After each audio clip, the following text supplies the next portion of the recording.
Okay, thank you Sister Brenda. Magandang umaga po at magandang araw po sa inyong lahat. At purihin ang Panginoon sa panibagong pagpapala ng Diyos na ibibigay sa atin sa pag-aaral ng kanyang mga salita. Okay, so lahat po tayo natututo dito, no? Especially me, no?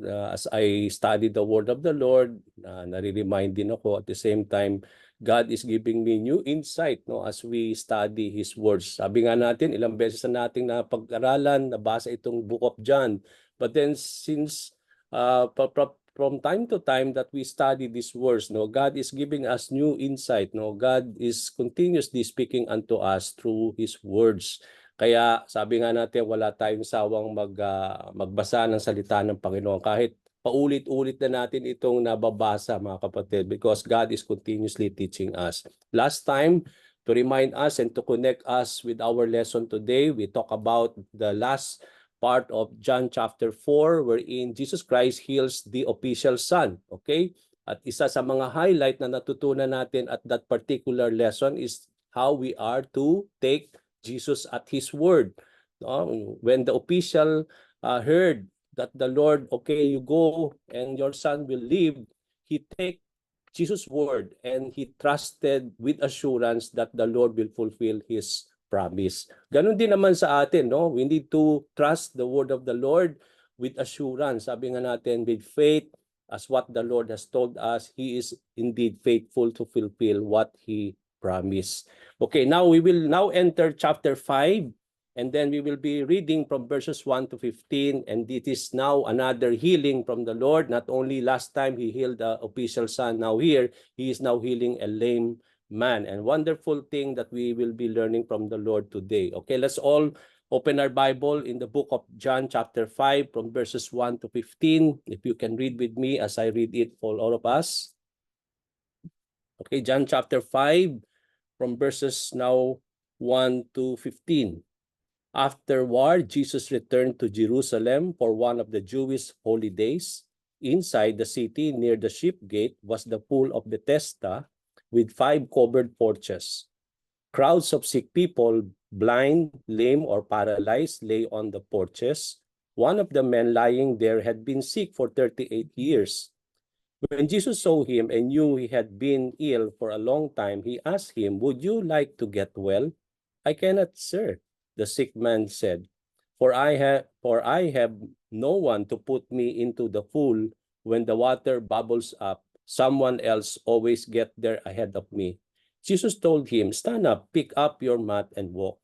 Instantly the man was healed. He rolled up his sleeping mat and began walking.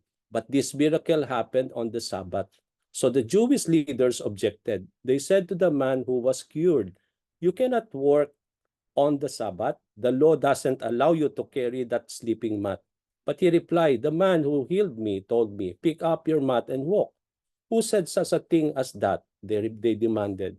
The man didn't know, for Jesus had disappeared into the crowd. But afterward, Jesus found him in the temple and told him, "Now you are well, so stop sinning. Something even worse may happen to you." Then the man went and told the Jewish leaders that it was Jesus who had healed him. So purihin ang Panginoon sa kanyang mga salita sa umagang ito. Hallelujah. Now from this passage, we will able to understand, no, everything about the mercy of the Lord. And dito sa ating pong verse, as we start our study today, after Jesus traveled through Galilee, alam natin na He traveled through Galilee after the Lord healed the royal official son. He returned to Jerusalem for one of the Jewish holy days, no? At that time. So He went back to Jerusalem for the feast. Now, the feast mentioned here, although in my Bible, no, which is the NLT, ang sinabi lang dito, it is one of the Jewish holy days or one of the feasts being celebrated in those times. But then hindi natin alam particularly kung ano ba talaga itong feast na ito wherein Jesus Christ returned back to Jerusalem to be part of with. Okay? Now, the piece of mention here was unnamed. Hindi sinabi sa Bible, no? Now, dito po sa ating ginagawang pag-aaral, mga kapatid, we go deeper to the word of the Lord, no? Hinihimay-himay natin yung mga salita ng Panginoon. When there are peace, where there are occasions, or there are word, may mga places, may mga word na kailangan nating maintindihan, we need to know that. Okay? Because we don't want to miss yung mga, sabi nga natin, no, we live from every word from the mouth of God. Okay? So from every word. So ibig sabihin, bawat kataga na ibinibigay ng Panginoon, gusto nating maintindihan, no? Gusto nating wag malampasan yung mga binibigay sa ating mga word na we want to fully understand it. Now, the piece here na minention dito, hindi po sinabi kung alin yun. But if we will try to know how we need to study the Bible, we have to see always and go back to those different chapters before and after nung ating pong pinag-aaralan. And from here, we will able to fully understand na kahit hindi binanggit dito yung peace na sinasabi dito wherein Jesus Christ returned to, we will able to consider that it is still a time wherein they will be celebrating the Jewish Passover. Okay, hindi pa po dumadating yung Jewish Passover. Kung matatandaan natin, in chapter 2, nung tayo po yung nag-aral nito nung chapter 2, after, di ba nakita natin when Jesus Christ clears the temple courts, no, with the money changers, di ba? Napag-aralan natin yon with those people selling animals.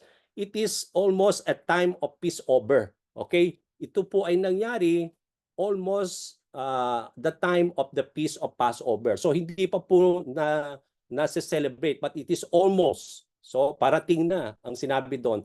But then, yung pinag-aaralan natin nasa chapter 5. But then kung titingnan nyo sa chapter 6, when Jesus Christ fed the 5,000 people, sinabi din doon that it is still almost a time of Passover. So ibig sabihin, ito palang mga pinag-aaralan natin na ito, yung mga nangyayari na ito ay nangyayari during, it is almost the time of the Passover feast. Kaya I believe that itong tinutukoy na feast dito wherein Jesus returned to Jerusalem to celebrate is the feast of the Passover. Okay? The feast could be the Passover where Jewish people are called to present themselves at the temple. Alam natin mga kapatid, ito yung mga main feast na hiniling ng Panginoon ng bawat Israelita, lalo na yung mga kalalakihan, for them to come to Jerusalem and present themselves before our God, no? Kaya it is the responsibility, it is the calling of the Lord na sila po ay pupunta sa Jerusalem para i-present ang kanilang mga sarili in worshiping the Lord. Okay, isa sa mga feast na yan, particularly itong tinatawag nating the Feast of Passover. So the fact that Jesus Christ returned to Jerusalem for this feast means that it was a major feast to celebrate. Okay, kung titingnan natin, hinihimay-himayin natin, iintindi natin yung bawat kataga, it means to say why Jesus Christ returned back to Jerusalem for this feast. Ibig sabihin, it is a very important feast for the Jewish people to celebrate.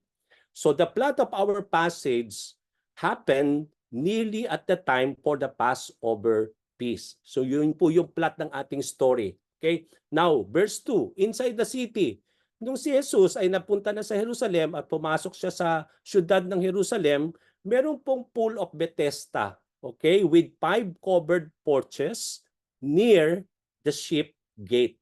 Okay, now kung titingnan natin yung mapa, wala tayong mapa today, no? But then siguro kapag nag-aaral kayo, total naman in advance tayo nag-aaral. So it means to say, I assume na bago tayo nag-aral ngayon, binasa ninyo yung chapter 5 dahil alam natin today ang pag-aaralan natin ay chapter 5. Kaya kung titingnan ninyo, kaya kung nag-aaral tayo, may binanggit dito na parang pool of Bethesda or sheep gate, dapat inaalam ninyo yon beforehand. Okay? Hindi nyo po hihintayin lang ako na explain ko sa inyo ano po ito. But then I believe na nag-aaral tayo in advance. And I believe also na tiningnan niyo yung nag-Google kayo, tiningnan niyo yung templo. Now, kung titingnan niyo yung temple, on the north side, to the top one, okay, yung pinakatuktok, on the north side, makikita niyo yung sheep gate. Okay, near the ship gate, makikita natin sa labas, ito yung Pool of Bethesda where there is 5 colonnades or 5 porches. Okay, so ito yung plot ng ating story, no? Yun yung place na doon sa ship gate, there is this Pool of Bethesda covered with 5 covered porches. Now, the ship gate is located in the north side or the north part of the temple. Now, from the name itself, kung titingnan natin bakit ship gate, very obvious naman po, Panginoon, di ba? Very obvious bakit tinawag na ship gate. Ibig sabihin, yun yung gate wherein the ship will come for sacrifice. Okay? Doon po ipinapasok yung mga tupa o yung mga animal to be sacrificed to the Lord. Okay? Kaya nga ship gate, doon dadaan yung mga sheep for them to be offered to the Lord and for them to be sacrificed. Okay? Now, near the ship gate, kung titingnan natin, is the Pool of Bethesda, which was surrounded with 5 porches. Ito yung sinabi dito sa Book of John. Okay? Dito sa pool na ito, ay meron pong 5 porches. Okay? Now, the word Bethesda, anong ibig sabihin nito? No? Napakagandang pag-aralan ito kasi sabi ko nga kanina, word for word, pinag-aaralan natin. Ayaw nating lumipas o lumagpas na hindi naintindihan kasi word, we live out of every word that come from the mouth of the Lord. Now, Bethesda, what does this mean? It means house of mercy. Okay, kaya kung titingnan natin yung word na Bethesda, ang ibig sabihin pala ng Bethesda is house of mercy. Now, we know that during our previous lesson, we know na ang templo o temple, sabi nga ni Jesus Christ nung clear niya yung temple out of when they made it as a house of den of robbers and thieves, di ba sinabi niya, you make the house, my house, a house of prayer into a den of robbers and thieves. So ibig sabihin pala, ang templo hindi lang pala house of prayer. But from our passage today, it also tells us that the house or that the temple is also the house of mercy or the mercy of God. It is the house of mercy of the Lord. It is not only God's house of prayer, but also God's house of mercy. Now, what do we mean by mercy? Now, house of mercy, sabi dito ang Bethesda. Now, paano ba natin pag-aaralan, maintindihan when we talk about the mercy of the Lord? Okay, di ba sabi nga sa Bible, His mercy is being renewed every day of our lives. Walang patid ang mercy ni Lord. Okay? Kaya nga, kapag nagkasala tayo ngayon, we find always mercy to the Lord. Because every morning, there is the renewal of the mercy of God. Ano ba yun ang nangyari sa buhay natin ngayon? We will able to find mercy to the Lord, no, to start another day. No? Kaya nga, when we talk about mercy, I can define, kung ako ang tatanungin nyo, I can define mercy as an act of God's love out of His compassion. Okay, bakit ko sinabi ito? Kaya kung titingnan natin, particularly in our passage today, when Jesus Christ healed the lame man, hindi lang itong passage na ito, but then kung titingnan natin at pag-aaralan natin yung Ebanghelyo, yung mga Gospels, maraming beses when Jesus Christ will always see the condition of the people, di ba? Lagi niya nakikita. He is an all-knowing God. He can see yung mga condition ng mga tao. That's why from time to time, di ba? Sabi nga niya, no, when he see the people of Israel, they are people who they are like sheep, no, without a shepherd, but they are all harassed, no, sabi nga natin. So makikita natin dito na kapag si Lord, may mga instances na makakakita siya ng mga occasions wherein He will able to see the condition of the people. Nandun lagi, He will always extend His mercy to them. Now, we will able to fully understand na mercy is the act of God's love out of His compassion. Now, kung titingnan natin ang mercy of the Lord, no, in many instances, when Jesus Christ will see a condition of a person, He will always have compassion upon that person. Maraming beses makikita niyo sa Bible when Jesus Christ is able to see a condition of a person, laging yung makikita yan sa following verse noon, He had compassion on them. Okay? Laging nandoon, naantig lagi yung compassion niya. kapag nakakakita siya na mga kondisyon ng tao na hindi maganda. Now, out of that compassion, there is this now mercy. Okay? It is where he acted on that condition and he extended mercy by doing something about it. Meron siyang gagawin para maibsan yung kondisyon ng tao. At yun yung tinatawag nating mercy. Okay? Yung meron siyang gagawin. Kasi sometimes in our lives, nagkakaroon tayo ng yung para bang naaawa tayo. Yes, mercy is awa. Okay, nagkakaroon tayo ng compassion sa isang tao na nakikita nating nagdurusa, pero kapos tayo. Si Lord, kapag nakakakita ng mga ganon, may ginagawa siya para maibsan yung kondisyon ng tao. Tayo awa lang. Sometimes pinagpe-pray lang natin. Paano kung kailangan ng pera? Paano kung perong kailangan ibigay? Okay, kailangan hindi lang prayer or God bless you sister, God bless you brother. Okay, but then as you pray, as you bless them, okay, kailangan bumunot tayo kung tingin natin kailangan talaga. Okay, because that is what mercy is all about. It is not just having compassion, but then it is acting on that compassion, and that is mercy. Okay, so from Jesus Christ, we learn from him. Now, when you act on your mercy, and when you act out of the compassion of God, God will give us the mercy also to extend and act on what the condition of a person is. Okay, kaya makikita natin dito, no? Hindi naman humiling yung layman, Lord, pagalingin mo ko. But when Jesus Christ saw this layman, he started to say, do you want to get well? Kasi ganun talaga si Lord. No, he always act on his mercy out of his compassion, and he will always act on those things. Hindi niya palalampasin yon. Tayo maraming beses lumalampas. Okay, we don't want to miss that. Okay, the name itself conveys the truth that we all need mercy to the Lord. Okay, we know why we come to the church as a house of mercy of the Lord, because we all need mercy from God. Okay, from time to time. Why we worship is because we want to be given mercy from the Lord. So mercy that would bring healing upon our lives, not only to bring healing upon our lives, particularly in our passage today, but most especially, alam natin po na yung physical illnesses natin, we need the mercy of the Lord so that we may be healed physically. But not only when we talk about mercy in terms of healing, hindi lang physical ito. But more than our physical illnesses, meron yung tinatawag nating spiritual illness ng bawat isa sa atin na dapat mapagaling ni Lord. At ano yon? Yung infirmities brought by our sinful lives. Okay? More than physical healing, mga kapatid, is our spiritual healing para po tayo'y gumaling sa infirmities na dulot ng kasalanan sa atin, sa ating buhay. Okay? Now, we will able to fully understand when Jesus Christ will heal a person, he will not only heal physically, but most especially, he will always bring healing upon the spiritual life of a person. Okay? Remember the lame man? No, hindi itong lame man na tinutukoy ko dito. Remember the lame man nung may mga kaibigan siya na dinala itong layman, no, dahil punong-puno yung lugar, 'di ba? Pumunta sila sa tuktok ng bubungan, doon ipinasok yung lame man to be healed.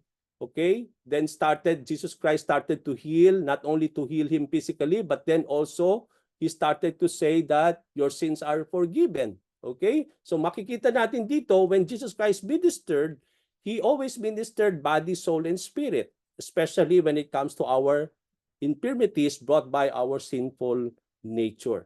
Now, the pool of Bethesda, verse 3, the pool of Bethesda with 5 covered colonnades served as a place for sick people who needed healing mercy from the Lord. So, makikita natin sa ating istorya, itong pool of Bethesda, punong-puno ng mga tao na nangangailangan ng mercy from the Lord. Particularly, yung mga tao may mga sakit. Okay? Ito ay nagsilbi sa kanila na parang lugar ng mga may sakit para doon sila mag-lay in. Okay? They are gathered in that particular place, in that 5 colonnades. At itong mga taong ito na may mga sakit, sila po ay naghihintay or they are expecting a a miracle from the Lord, no, out of His mercy. At makita natin dito sa verse 3 ng ating pong passage today, sabi doon, it says that crowds of sick people, marami po, ibig sabihin, there are crowds, but this crowd of people were all sick people. Particularly blind, sabi ito sa passage, they are lame, they are paralyzed, and they lay on those covered porches. Okay, come to think, no, kung ipipaint natin ito sa ating isipan, come to think kung nandun tayo, no, punong-puno itong tao to, itong pool of Bethesda with having 5 porches covered, nagsisilbi itong parang covered tent sa kanila wherein people are lying there, no, expecting a miracle from the Lord, asking mercy from God for them to be healed out of those sicknesses, no? Yung mga bulag, yung mga hindi makalakad, at yung mga paralyzed na mga tao. Now, the pool of Bethesda, mga kapatid, not only serve as a place for them to lay in, na meron silang matutulugan, meron silang paghihintayan, but also it is a place of hope for them. Ito yung lugar ng kanilang pag-asa. Okay? It is a place of hope for their healing. At bakit sila nandun? No? Sad to say, mga kapatid, sad to say bakit maraming tao ang nandun. There is a legend or a superstitious belief. Ang sabi dito, that when the stirring of the water comes, sino ang maunang pumunta sa tubig ay gagaling. Okay, this is the parang superstitious belief ito. Ito yung kanilang pinaniniwalaan na pinanghahawakan na para bang noong una pa man, ang sinasabi nito is that there is this miracle that is happening from time to time, na that the angel will stir the water in the pool, at kapag nagkaroon ng stirring of the water, unahan. Okay, sino yung unang mapunta sa tubig, ito ay gagaling. Okay, so that is the belief.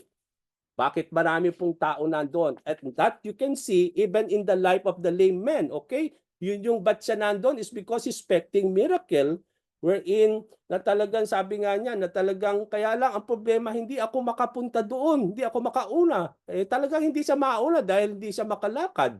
Okay, maunahan siya lagi. Okay, so it's because that is their belief. Ang belief ng mga taong ito, bakit sila nandoon? Is that they are expecting a miracle when the water will be stirred by the angel. Okay? Now, the covered porches serve as a shade for the disabled who gathered there, but there was another reason for the sick people to be there. Hindi lang ito parang lugar nila wherein because covered siya, na pwede silang magpahinga doon, they can be also a place for them to stay and they sleep there. But also, bakit nandun sila is because there's another reason. We may notice, kung titingnan ninyo sa mga Bible ninyo, okay, let's go to your Bible. In my Bible, I'm using NLT. Okay? Have you come to notice walang verse 4? Nakita ninyo yung mga Bible ninyo, NIV, walang verse 4 yan. Okay? Ang meron lang pong verse 4 na nasulat ay yung King James Version or yung New King James Version. Okay, yan po, tingnan nyo po yan ha. Kung hindi kayo magiging mag-aaral deeper, hindi nyo manonotice yan. Okay? Kaya kailangan nating pag-aralan. Bakit walang verse 4, Pastor Nick? Oo nga pala, bakit wala itong verse 4 dito? Pero sa King James meron.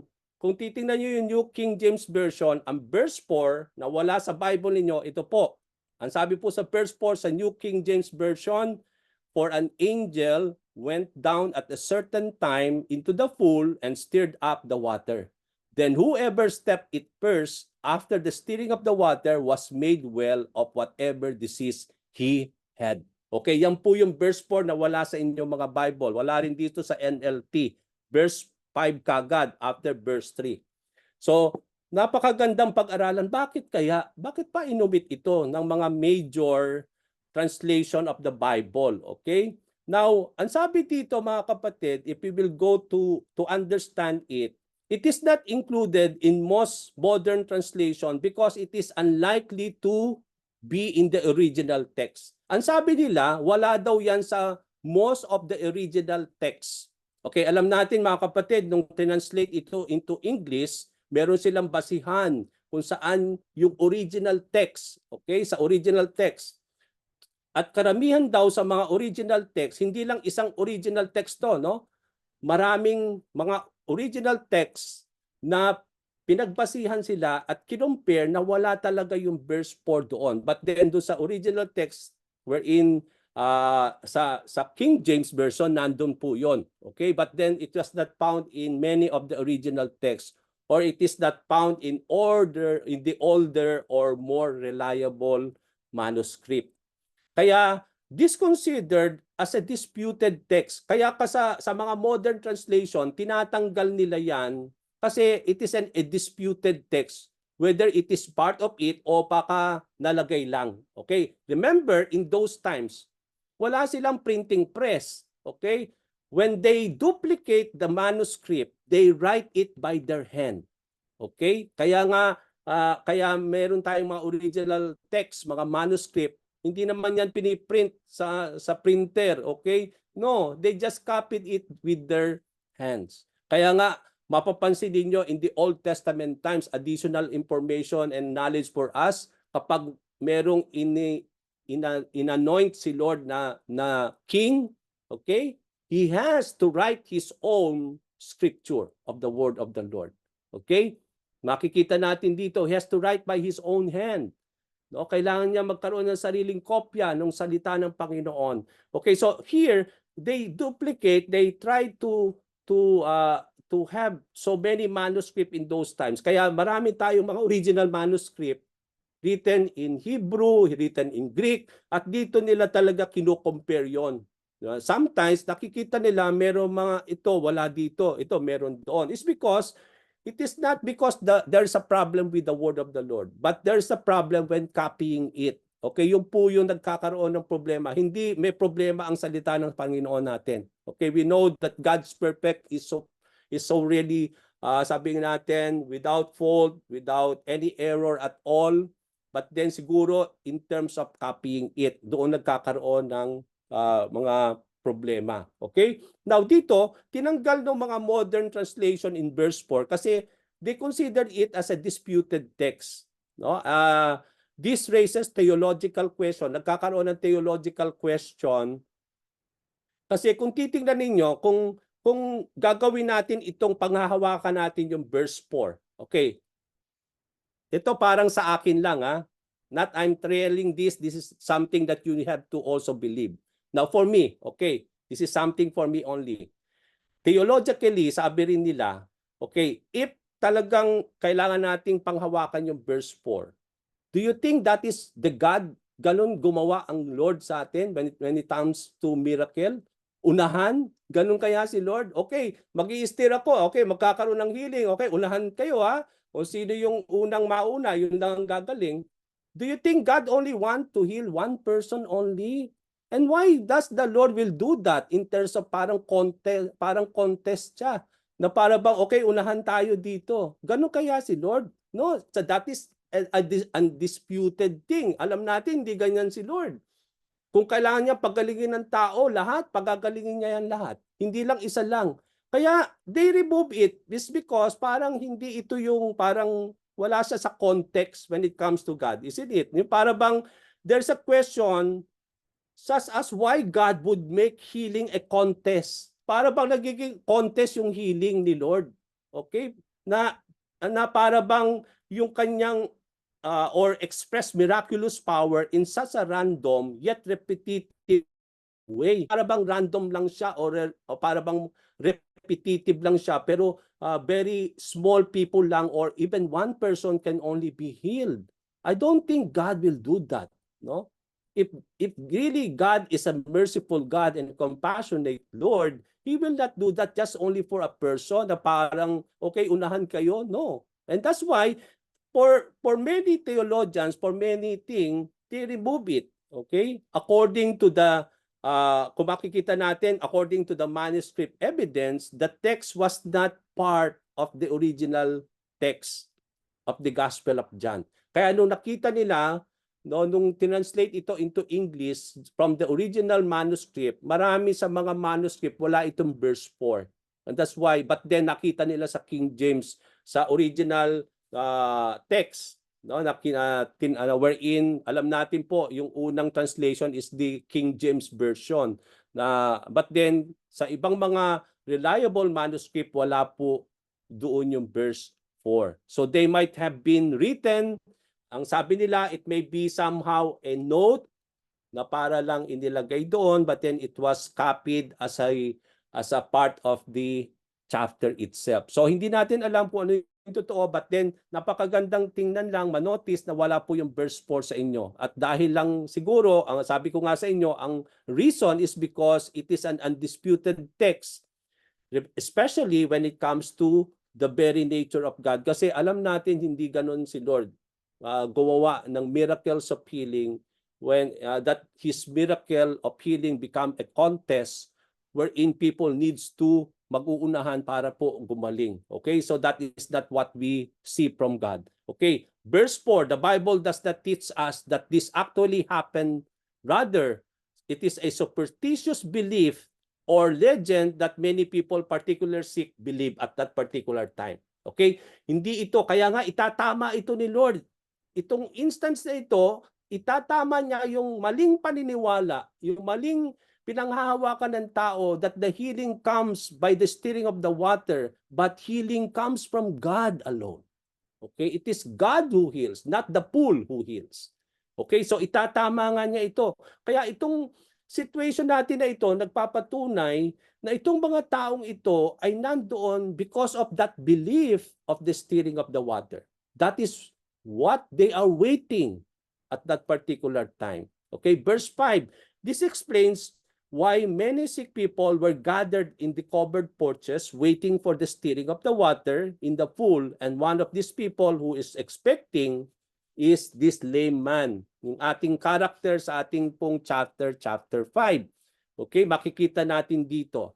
Okay, now, kung titingnan natin dito mga kapatid, when it comes to our passage today, merong mga theological questions, sabi ko nga kanina, that na kaya po inumit yung verse 4 is because God, para bang God is making His healing as a contest for people who will come in first, no? But then we come to know and understand when it comes to God of the Bible, whose healing mercy is made available not only for a particular number only of people who needs it, but it is made available for those who would respond in faith in Jesus Christ. Yan ang nakita nating Diyos ng ating Biblia. Yan ang nakita nating Diyos ng ating sinasamba. Na ang Diyos na ating sinasamba si Jesus, yung kanyang healing grace is made available not only for one person, not for a particular number only, but it is made available to all people, sa lahat ng tao. Okay?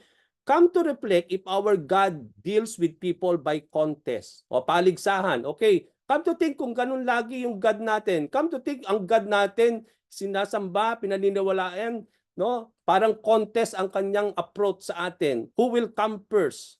That if you are not able to make it first, okay, next time ka na lang, okay? Come to think if God is that with us. Okay, unahan. Okay, kung may nauna sa'yo, okay, so susunod na lang. Okay, ganun na lang tayo lagi. Okay? So make it first. You have to wait for another time without assurance. Ay Lord, kailan uli darating yun? Kailan na naman darating? Lumipas, hindi ako nauna. Okay, so there's no assurance of hope. There's no assurance at all kung ganun si God sa pagdidil sa atin. Although there is hope, but it is a hopeless situation without any assurance at all. Hindi mo siya pwedeng sabihin na talagang hope itself. Okay, may hope dahil may darating ulit. Pero kailan yon? So it is a hopeless situation talaga. Okay? Now, but our God we worship is not like that. Jesus Christ is the Lord who's is more than willing. Di ba maraming beses people, are you willing, Lord? Sasabihin ni Lord, yes, I am more than willing. Ganon si Lord. He is more than willing to heal and extend mercy to all who will respond to Him in faith. He is not limited in His power. Hindi limited si Lord, kaya kailangan isa lang yung gagaling. Hindi po si Lord ganon. He is not limited in this power wherein only one or some only will be healed. Come to think, if our salvation is first come, first serve. Okay, apply natin approach ito sa ating salvation. Okay, if it is a contest na isa lang muna or 10 lang muna ang mag-save, okay, kung hindi ka napunta doon sa 10 o isa, edi paano ka na? So, if our salvation is first come, first serve, that if you are not able to make it, you have to wait for another chance. But our salvation is made available to all. It is just a free gift that the Lord, out of His mercy and grace, has been able to open to all who will come to believe in it. It is not made first come first, or it is not made first come basis, but made available to all. Hindi siya yung first come first serve, but it is made available to the Lord for those people who will respond to it, for those people who will accept it. Okay? Now, makikita natin dito, no, na sabi nga natin, itong covered porches na ito become a shade, no, where there is people who are hoping for them to be healed. Now, itong lame man natin, yung character natin today, what is the situation and condition of this? Sabi doon, the lame man was lying there and he has been sick for 38 years. 38 long years, mga kapatid. Now, we don't know ano yung age nung man. What if that man is also 38 years old? So it means to say, since birth, he has this sickness. Kung hindi man, matagal na siya, no, na talagang 38 years, ganyang kondisyon. We do not know how much time at hindi rin natin alam ilang taon na siyang naghihintay doon. Hindi rin natin alam gaano na siya katagal na naghihimlay doon sa Pool of Bethesda, umaasa na siya'y gumaling. Hindi natin alam, pero ang alam lang natin, 38 years na siya na gano'n ang kondisyon niya. It may be he is there for 10 years, 15 years, we don't know. Kung ilang taon na siya naghihintay doon, umaasa na siya'y gagaling. But 38 long years is a long life of misery. Now, come to think, if you are in that situation, pwede nating sabihin, mga kapatid, it is 38 years of full of misery. Come to think, you are paralyzed, no? Napakahirap po yun. Although you have hands, but then you cannot walk, you cannot stand, no? And you will be, sabi nga natin, you will be always desiring for a person for you to be carried with. Kung gusto mong pumunta sa isang lugar, hindi ganun kadali, no?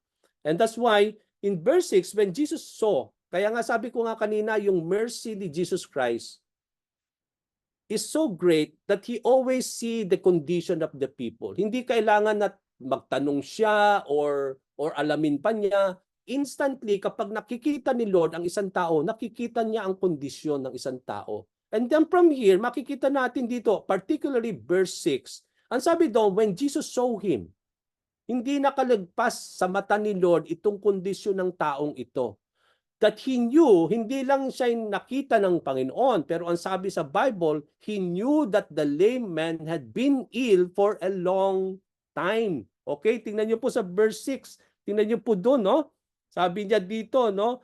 One of the men lying there had been sick for 38 years. And then verse 6, when Jesus saw him and knew, okay, hindi naman niya tinanong yung tao. Hindi naman niya in-inquire yung tao, okay, ilang taong ka na ba na ganyan ang condition mo? No, ang sabi po sa verse 6, no? Jesus Christ saw him and knew he had been ill for a long time. Ganun si Lord. He is an all-knowing God. He knows our condition in our lives. He knows our misery.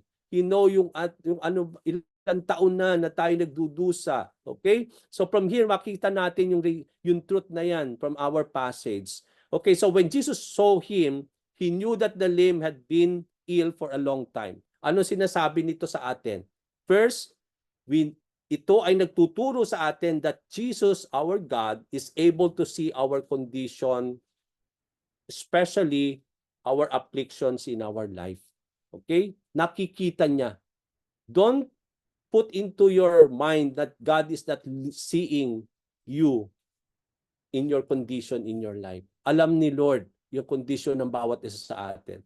Not only is able to see your condition, but then sabi doon, He knew that the lame man had been ill for a long time. Hindi lang nakikita ni Lord, kung i-apply natin ito sa ating buhay, hindi lang pala niya nakikita ang condition natin. But at the same time, Jesus knows our condition in life. Hindi lang niya nakikita yan, kundi alam niya rin kung ano yung condition na yon. Yung affliction na yan na ating dinaramdam sa ating buhay. But then, ang sabi dito, after seeing the condition of the lame man and knowing that he had been sick for 38 years, anong ginawa ni Lord? Jesus asked, would you like to get well?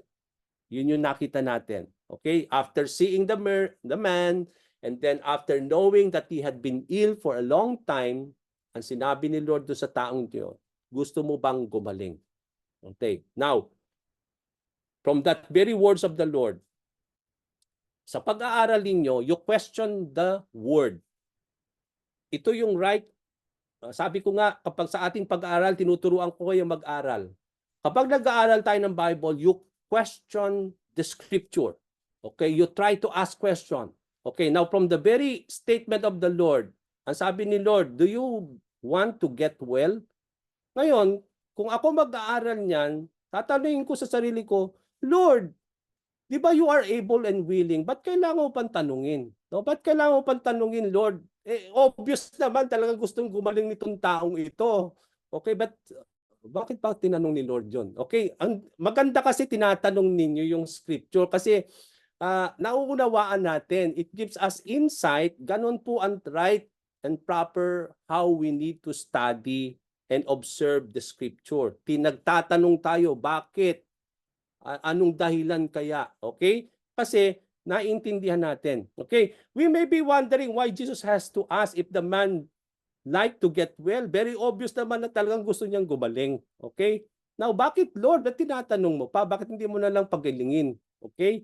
It is very obvious that the man wants to get well. Now, why ask, Lord? Tinanong ko, why ask, Lord? Now, if Jesus has the power to know that kung tingnan nyo po, sabi niya, kanina, Jesus had the power to know the illness of the person, that he had been ill for a long time.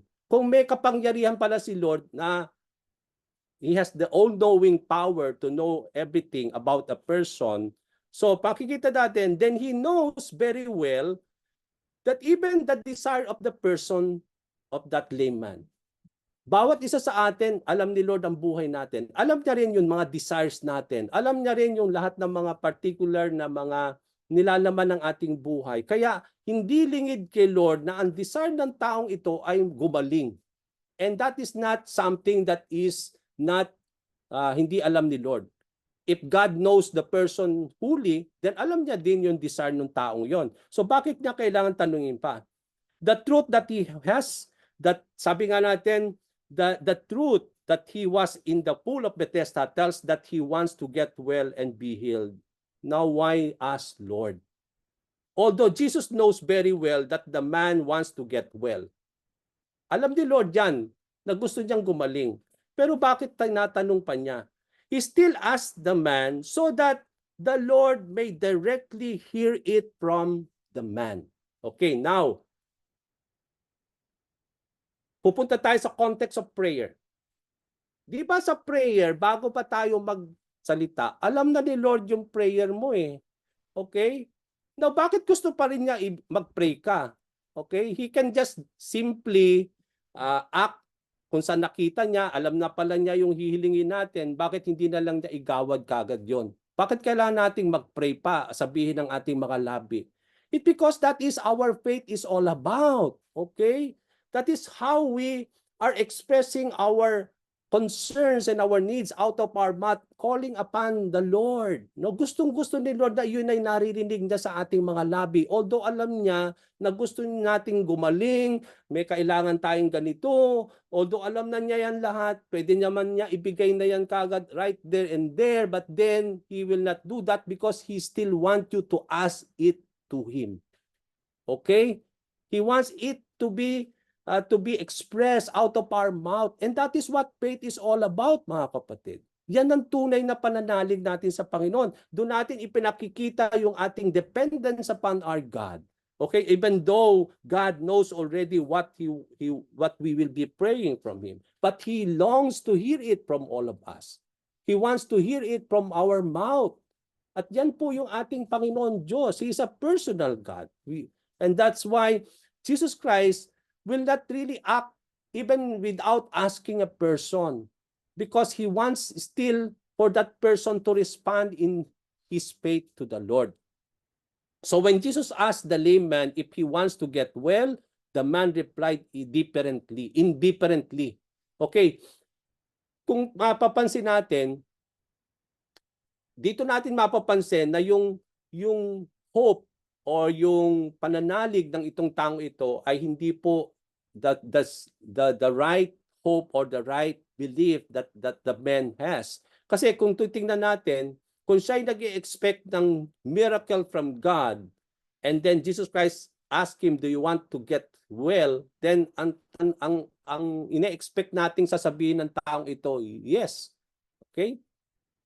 But then, yung answer nitong taong ito is so indifferently, ang sinasabi niya, he replied back to the Lord, "I cannot, sir, for I have no one to put me into the pool when the water bubbles up. Someone else always get there ahead of me."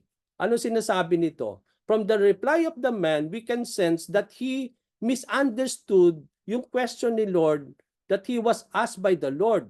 So when Jesus asked the man, "Do you want to get well?" He is not referring to the stirring of the water. No, nung sinabi ni Lord, "Gusto mo bang kumaling?"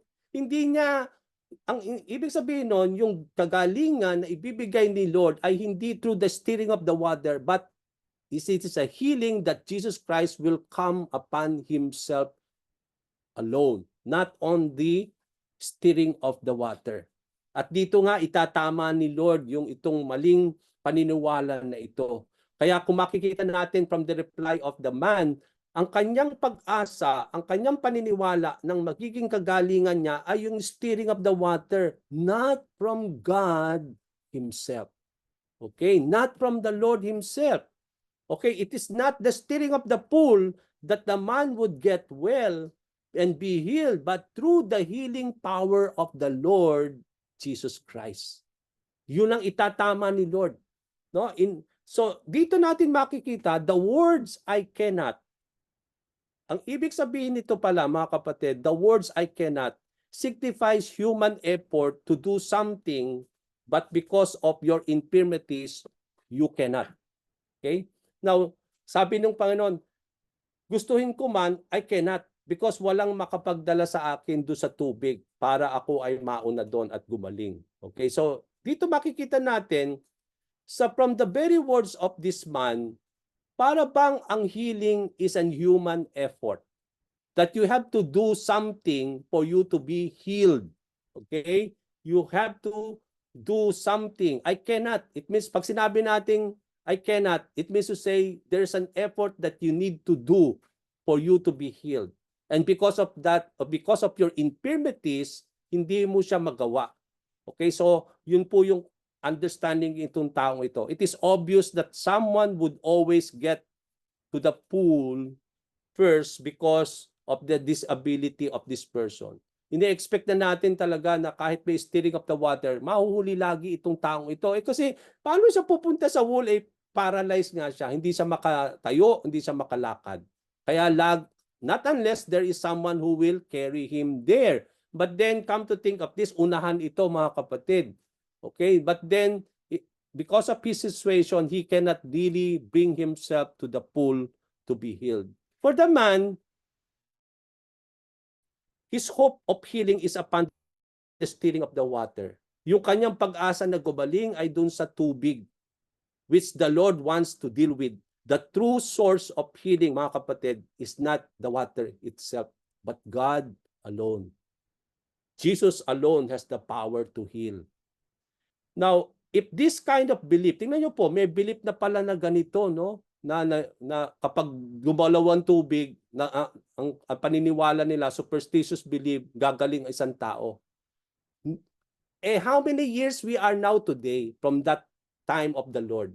Kung noon meron na mga ganun superstitious belief, kung titingnan ninyo, di ba yan din ang belief na maraming tao today?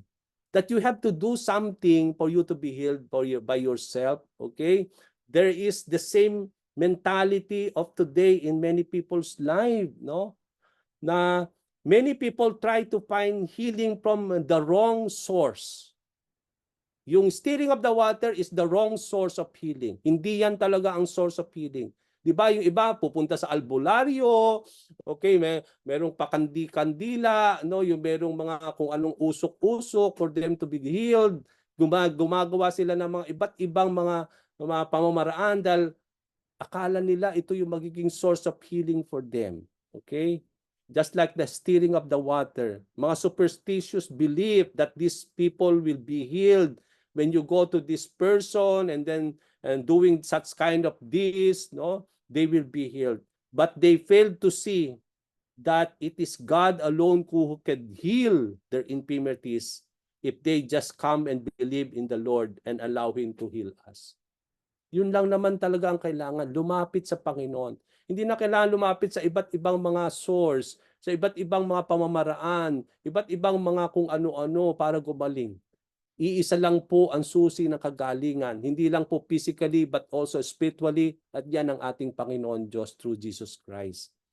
No? Kaya to correct the superstitious belief, para i-correct ni Lord itong mga maling paniniwala na ito, na ang stirring of the water ang siyang nagpapagaling, Jesus command the lame man. Ang sabi niya, stand up, pick up your mat, and walk.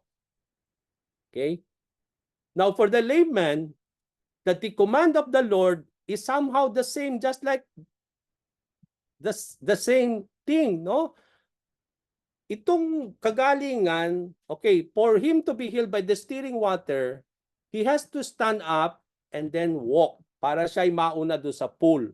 Ngayon, itong taong ito, narinig na rin kay Lord yun. Sinabi ni Lord, stand up, pick up your mat, and walk. Para bang, kung itong taong ito, sisipin niya, Lord, anong pagkakaiba nung sinasabi mo?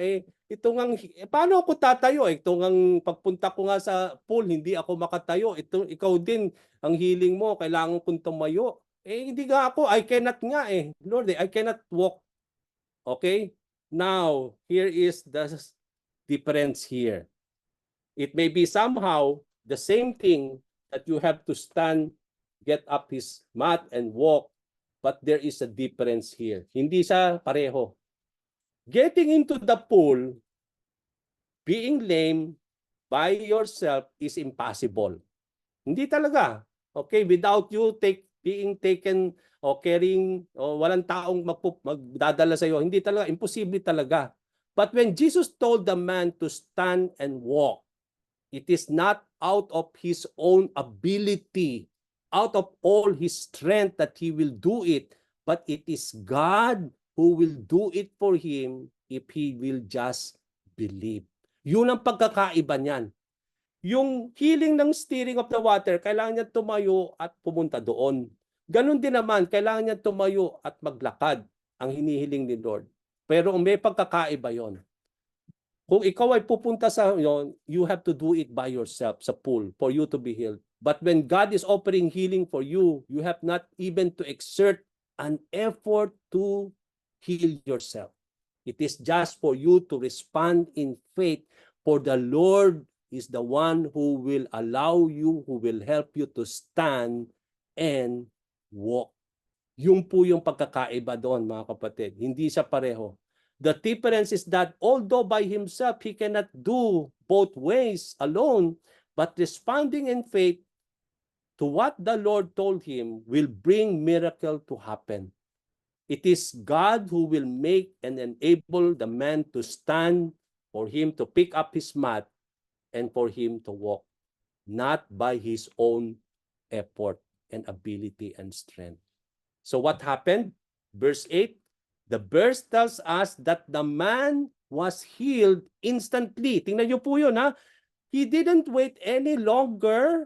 Hindi isang linggo, isang buwan, okay, for him to stand. Ang sabi po sa verse 8, in verse 9, instantly, sa aking pong NLT version, instantly the man was healed. He rolled up his sleeping mat and began walking. Okay, so it is an instant healing that had happened at that particular time. And then the word instantly denotes that the man do not need to wait long for the miracle of healing to come. It is indeed something that we come to see from God today. Na para bang in our life, we don't need to wait long, mga kapatid. God longs to heal you in all aspects of your infirmities in life. You have to not to wait long. But then, the miracles of healing comes when you know how to respond fully in faith in the Lord. This teaches us that how we act in obedience and faith to what the Lord is telling us is important for our miracles of healing to come. Hindi lang po faith ang pairalin dito, kundi obedience. Okay, when the Lord says, stand up, pick up your walk, and walk. Action po yun, action words yun. So you have to obey. For healing to come, you have is really to stand. You have to really pick up and walk. So there's an obedience required by the Lord there. So in our lives, when we are asking healing of miracles from our infirmities, not only we exercise faith in the Lord, but most especially we obey what the Lord is telling you at that particular time for the miracles of healing to come. And many times the delay of healing is not coming our way because you are delaying what the Lord is telling you to do so. Okay, but then this man instantly he was healed because he not only acted in his faith on what the Lord said, but he obeyed what the Lord told him to do. He stand, he pick up his mat, and walk. But then, nagkaroon ng problema is because when the miracle happened, it was a Sabbath day. Okay, now when the man pick up his mat and walk away, nakita ng mga Jewish leaders, itong tao to, bit niya yung kanyang banig. Okay? Now, in that time, kapag Sabat, kahit magbitbit ng banig, it is a kind of work that you had to do. Bawal yon, okay? In those times, kaya nga in those times, wala kang dapat pwedeng gawin eh. Kasi kapag gumawa ka ng kahit magsindi ka ng ilaw, work yan. Okay, hindi pa pwede kasi it is a Sabbath day. Okay, so in those times, wala ka talaga dapat gawin. No? Tingnan nyo to, bibit-bitin lang yung banig. It is illegal already in those times. No? Kaya ang ibig sabihin nito, it is noteworthy to know that the religious leaders, ano sinasabi nito? Mas pinapahalagahan nila yung kanilang interpretasyon of what is to do and do not when it comes to Sabbath more than the miracle of healing of the Lord.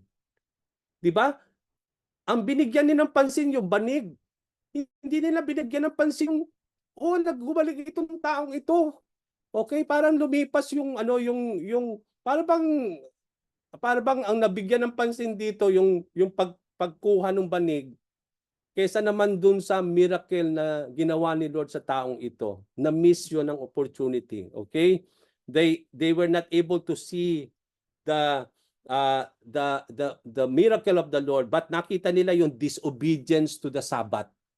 Nakita nila yung disobedience to the Sabbath, but they had failed to see the Lord of Sabbath. Okay? Now, maraming beses mga kapatid, it seems for them, ang important sa kanila yung obedience to the Sabbath, but not obedience to the Lord of Sabbath. Okay, may pagkakaiba po yan mga kapatid. When we talk about Jesus Christ, diba? Jesus Christ is the Lord of Sabbath. And Sabbath was made by the Lord. No? He is the Lord of Sabbath. Hindi po mas makapangyarihan ng Sabbath kay Lord because Sabbath is just made by the Lord. And Jesus is the Lord of Sabbath. And then kaya nga sabi ni Jesus Christ in one of the many instances in the Bible, okay, I will be closing soon. Diba maraming verses at one of the particular verse as I will be ending, ang sabi dito ni Jesus Christ, man was not made for Sabbath, but Sabbath for man. Okay? Now, tingnan niyo po yung sinasabi ni Lord, no?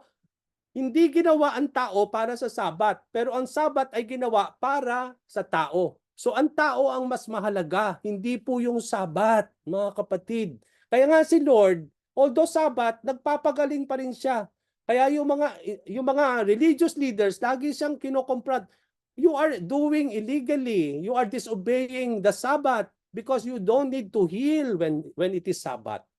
But kay Lord, hindi ang Sabat ang importante. Ang importante ay yung taong naghihirap. Okay? That's why He can do it because He is the Lord of Sabbath. He is more than Sabbath, mga kapatid. He can do that. No?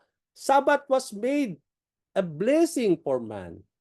Hindi po ginawa ang Sabbath ang tao para sa Sabat, na ang nagiging importante tuloy yung Sabat kaysa sa tao. But Sabat was made for man. It means to say, it is a blessing for man. Iminigay ng Diyos ang Sabat because Sabat is a rest. Okay? 6 days you have to work, but 7th day is the Sabbath rest to the Lord. Hindi lang Sabbath rest kay Lord, so di Sabbath rest din sa inyo. So blessing sa atin yan. So Jesus in one of discourse with the religious leaders, sabi niya, which is lawful to do on Sabbath? To do good or to do evil? To save or to kill? Okay? Diba sabi ni Lord, kinumpront niya yung mga leaders, ano ba dapat lawful to do? To do good or to do evil? Or to save or to kill? Now from here we can see na the intention of the Lord is to do good and to save this lame who had been have this kind of infirmities for 38 years. Na kahit ba Sabat, hindi ba pwedeng magpagaling si Lord even on Sabat because He can do that because He is the Lord of Sabat. And He can just do simply that. Jesus is the Lord of Sabbath, meaning it is Him who made the Sabbath. It is not whether we keep the Sabbath or not. Okay, in our lives, number 5 commandment, keep the Sabbath and made it holy. Di ba sa 10 commandments, sabi doon, keep the Sabbath and made it holy.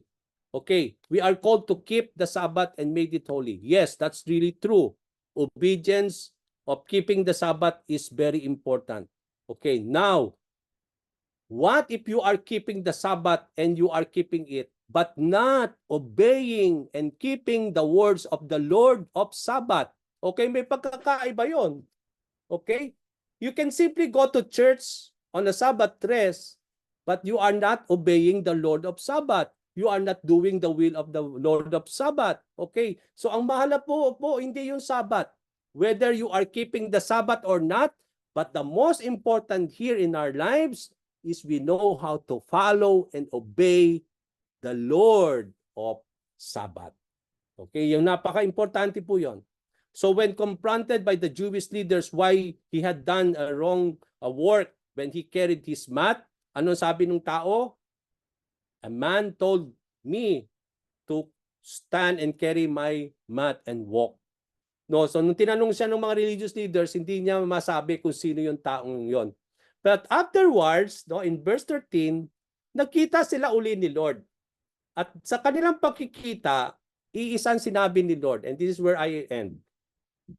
Now you are well. So stop sinning, or something even worse may happen to you. Now, what are the implications of these very words of the Lord as I end? Ano ang mga sinasabi dito? Ano mga implikasyon nitong sinabi na statement ni Lord? Now you are well. Stop sinning, or something even worse may happen to you. Ang unang-unang sinasabi niyan, mga kapatid, from the very statement of the Lord, it is sin that brings sickness and illnesses. Hindi po yan tayo nagkakasakit dahil lamang sa parang walang dahilan. Okay? Most of our sicknesses is out of our disobedience to the Lord because of sin. Come to think, nang hindi pa nagkasala si Adam and Eve, walang sickness in those times. Wala pong sakit. Kailan lang nagkaroon ng pumasok ang mga sakit? Okay? Noong nagkasala ang tao. Because the intention of the Lord when He created man, it is a forever thing, no? At for Him to stay eternally, kailangan walang sakit. Okay? Kaya ang tao, habang buhay siya, mabubuhay sa presensya ng Diyos, kasama ang Diyos. Yun ang intention ni God nung kinreate tayo. But then, because of sin, the penalty of sin is death, kaya nagkaroon ng kamatayan. Ano ngayon ang nagiging susi at dahilan ng kamatayan? Mga karamdaman at sakit. Yan ay dulot ng kasalanan natin. Okay? Now, kaya nga, nung pinagaling tayo, okay, pinagaling na tayo. Okay? Ano sinasabi ni Lord? Do not sin anymore.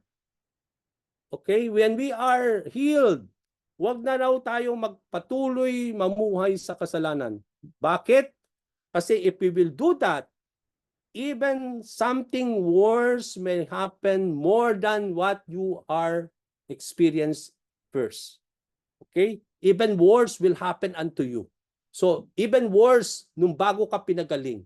Okay? Kaya nga, mga kapatid, may kinalaman po ang yung afflictions and infirmities natin is brought in us by our sin. Okay?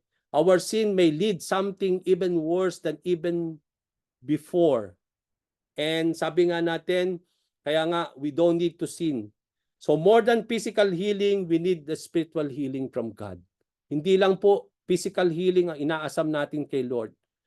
But then alam natin na kung ang kasalanan ang sang susi ng mga physical illnesses, yan din pong unsusi. Bakit nagkaroon tayo ng spiritual sickness?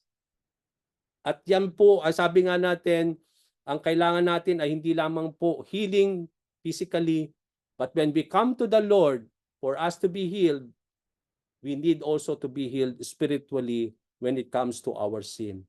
After that, as I end, sabi doon, the man went and told the Jewish leaders that it was Jesus who had healed him.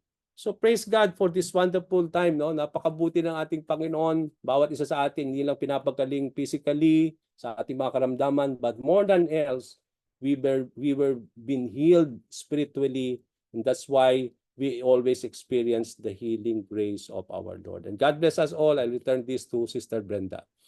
Amen. Praise God. Wait lang po.